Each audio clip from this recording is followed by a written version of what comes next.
अस्सलाम वालेकुम dear viewers, मैं हूं Wahid Wazir. Welcome to my YouTube channel. तो इस वीडियो में हम डिस्कस करने वाले हैं सिग्निफिकेंस ऑफ फोटोसिंथेसिस। तो फोटोसिंथेसिस जो है ये एक वाइटल प्रोसेस है, एक इंपॉर्टेंट प्रोसेस है। यानी जितने भी ऑर्गेनिज्म है वो फोटोसिंथेसिस पर डिपेंडेंट होते हैं।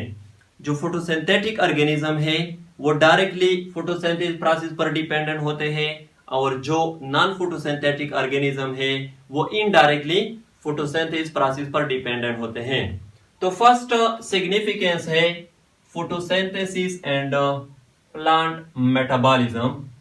देखो, फोटोसिंथेसिस प्रोसेस के नतीजे में ग्लूकोज मॉलिक्यूल जो है ये बन जाते हैं। C6H12O6 मॉलिक्यूल जो है ये बन जाते हैं। तो प्लांट्स इस ग्लूकोज को सिलोलोज में भी कन्वर्ट कर सकती है, और सिलोलोज जो है ये मेन कंपोनेंट है सेल वॉल का। प्लांट्स इस ग्लूकोज मॉलिक्यूल को फॉस्फोलिपिड्स में भी कन्वर्ट कर सकती हैं, और फॉस्फोलिपिड जो है ये मेन कंपोनेंट है सेल मेम्ब्रेन का।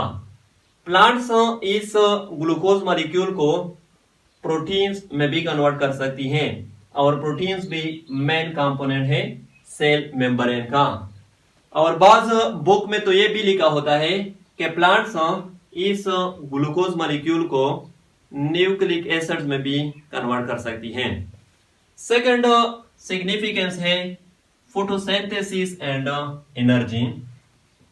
जब फोटोसिंथेसिस प्रोसेस में ग्लूकोज मॉलिक्यूल बन जाते हैं, फिर प्लांट्स इस ग्लूकोज मॉलिक्यूल की ब्रेकडाउन को काज कर लेती हैं रिस्पायरेशन प्रोसेस के थ्रू, जिसके नतीजे में एटीपी एनर्जी जो है ये रिलीज हो जाती है। फिर प्लांट्स इस एनर्जी को, इस एटीपी को डिफरेंट फंक्शन के लिए यूज करती हैं। थर्ड सिग्निफिकेंस है photosynthesis and food chain. I hope आप लोगों ने फूड चेन को स्टडी किया होगा। फूड चेन में फर्स्ट नंबर पर आते हैं प्रोड्यूसर, जिसमें प्लांट्स आते हैं। सेकंड नंबर पर आते हैं प्राइमरी कंज्यूमर। थर्ड नंबर पर आते हैं सेकेंडरी कंज्यूमर। फोर्थ नंबर पर आते हैं टर्शरी कंज्यूमर, और फिफ्थ नंबर पर आते हैं डिकम्पोजर। तो प्राइमरी कंज्यूमर जो है ये डिपेंडेंट होते हैं प्रोड्यूसर पर यानी प्लांट्स पर। सेकेंडरी कंज्यूमर डिपेंडेंट होते हैं प्राइमरी कंज्यूमर पर। टर्शरी कंज्यूमर डिपेंडेंट होते हैं सेकेंडरी कंज्यूमर पर।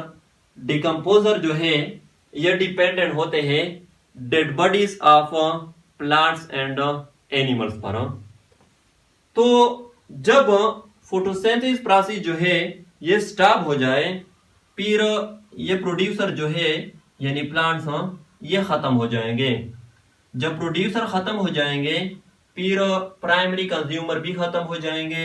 जब प्राइमरी कंज्यूमर खत्म हो जाएंगे, फिर सेकेंडरी कंज्यूमर भी खत्म हो जाएंगे, और जब ये खत्म हो जाएंगे फिर टर्शरी कंज्यूमर भी खत्म हो जाएंगे, और फिर डिकम्पोजर भी खत्म हो जाएंगे।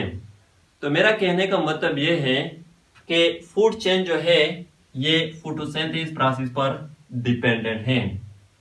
फोर्थ सिग्निफिकेंस है photosynthesis and composition of air.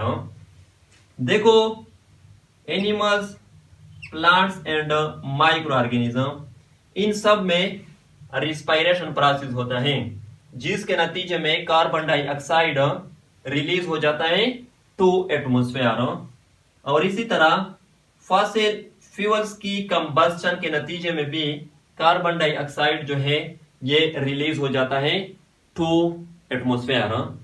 लेकिन प्लांट जो है वो फोटोसिंथेसिस प्रोसेस के लिए कार्बन डाइऑक्साइड को एब्जॉर्ब करती है एटमॉस्फेयर से, जिसके नतीजे में ग्लूकोज मॉलिक्यूल भी बन जाते हैं, और ऑक्सीजन भी as a by product release हो जाता है।